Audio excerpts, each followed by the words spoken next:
Plan Eleksyon, the senatorial interviews. Batikang broadcaster ang tumatakbo muli sa pagkasenador na si Ray Langit.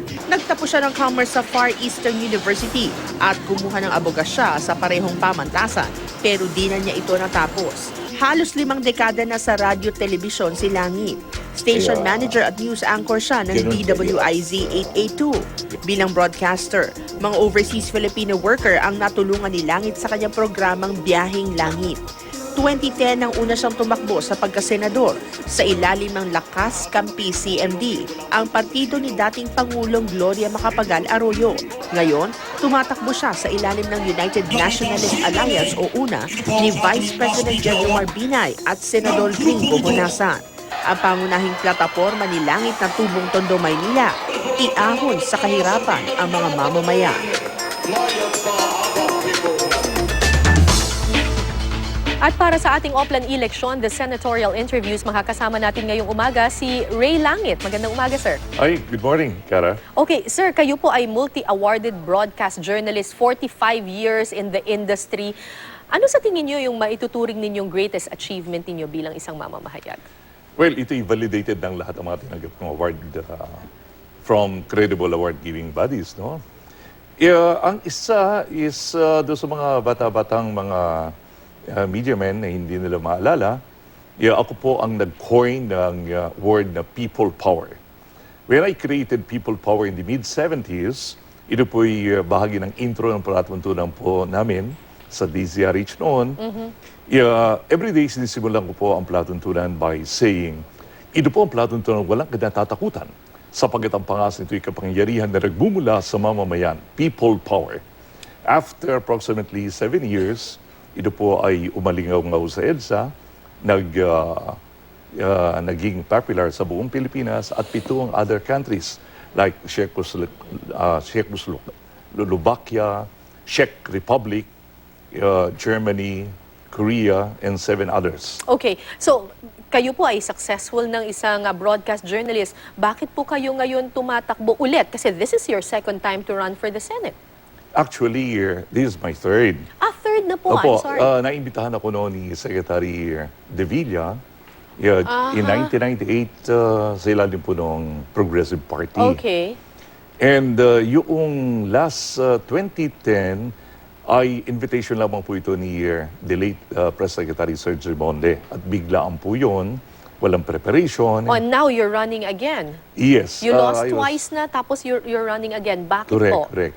Alam mo, Kara, sa life natin sa media, sometimes kapag nakatingin ka ron sa mga main players, kinukonsider natin sa ating sarili na nasa bench looking in, na maabot sa atin ng mga disappointments and exasperations kapag napakarami natin mga knowledge and experience na gusto natin i-input, no?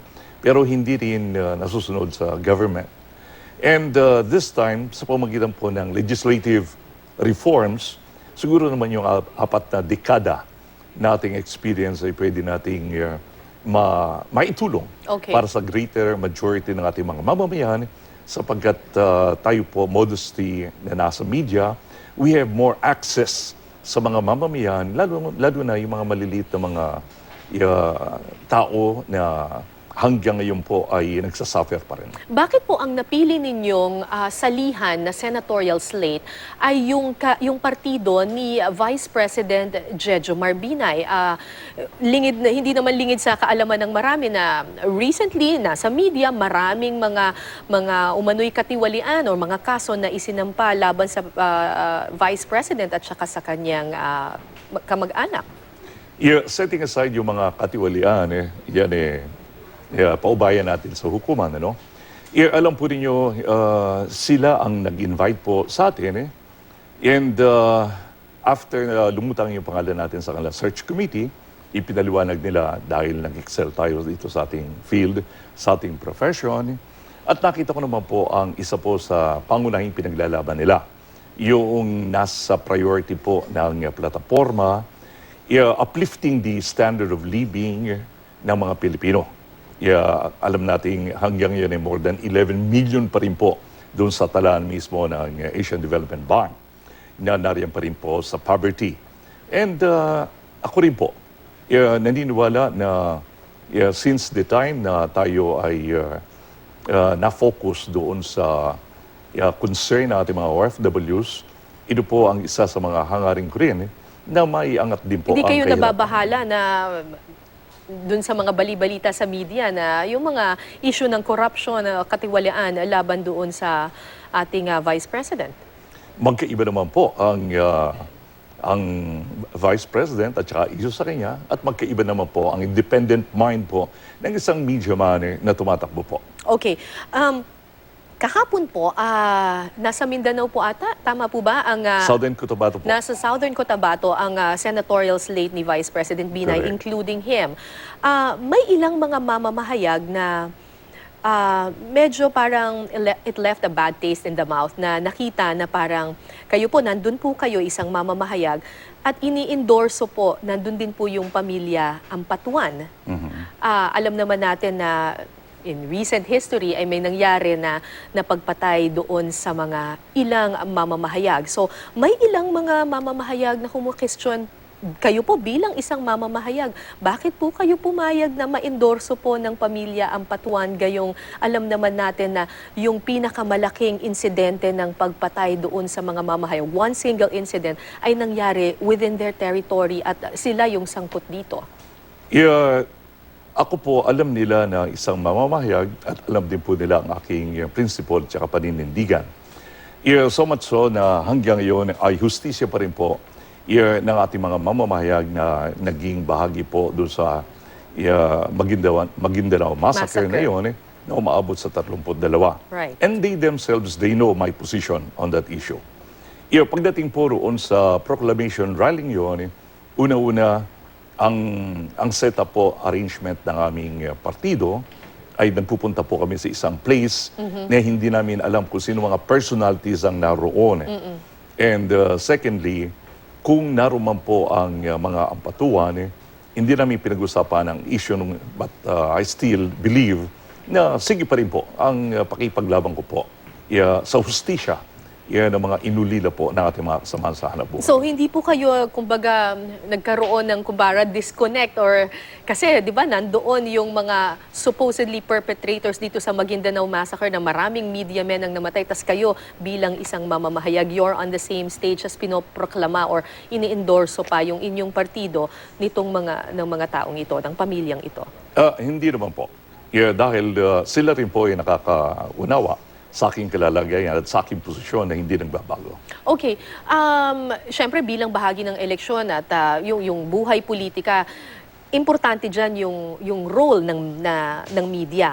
Pero meron na rin siyempre mga ilang pag-aaral na nagsasabi, actually, yung PCIJ nagkaroon ng pag-aaral na may sinasabi 36% daw ng mga mamamahayag ay umamin na tumanggap sila ng payola or ng lagay mula sa mga PR agencies. There's another study na binanggit ng Media Nation na 85% daw ang tumatanggap ng lagay. Kayo po, 45 years na kayo in the industry. Ano po ang reaksyon ninyo pagdating po doon sa issue ng envelopmental journalism o yung sinasabing pagtanggap po ng payola? Yes. Ako po ay nalulungkot kapag nakakarinig po ako ng ganyang klase po ng balita. Ever since po, katunayan na pagiging isang chairman po ng KBP Metro Manila for the longest time, kung ilang taon po na inihawakan ang nabanggit na posisyon. At ang pinaglaban natin dyan talaga at uplifting the standards of broadcast journalism. And anong ibig pakahulugan nito? Na maiangat po natin ang buhay ng ating mga mamamahayag. Kadalasan po ang mga figured na napapasama po sa ganito, mga kontrobersya, yung po mga black timers na nakalulungkot naman po na hindi po sa ilalim po ng pamamahala at polisiya o sanction ng KBP o kapsanan ng mga broadcaster. Kayo po ba nagkaroon ng incident na may nag-alok sa inyo ng lagay for a certain story? Alam mo, ang lahat po ng mga temptations sa NRM po, nasa tao po mismo ang pag-handle po ng ganitong klase po ng problema. Kaya nga madalas na sinasabi ko pa kapag nagle-lecture po ako sa mga baguhan, maliit lang ang industriya ng pamamahayag at madali ho kayong makilala.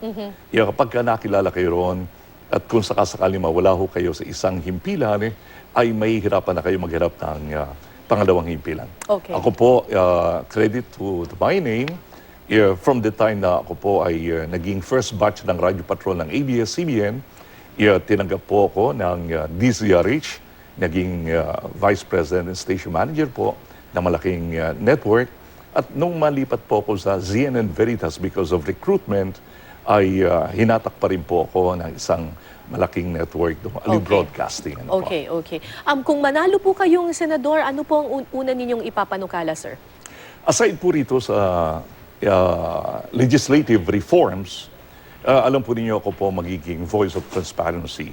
Ano po ibig pakahulugan nito?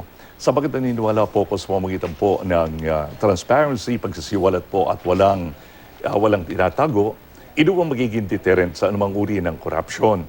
Kaya po matindi po ang tinatawag nating poverty, kahirapan, that's too much corruption dito sa atin. Kahit na sinong governance ang may talaga po dito after ng May 9 election, si Ray Langit po ay manatiling watchdog, manatiling magbabantay sa mga excesses at mga abuses po ng mga nasa gobyerno. And with that, maraming salamat po sa inyo, mga kapuso. Ray Langit po tumatakbo sa pagkasenador. Thank you. Sir. Thank you. Maraming salamat. Magandang umaga po.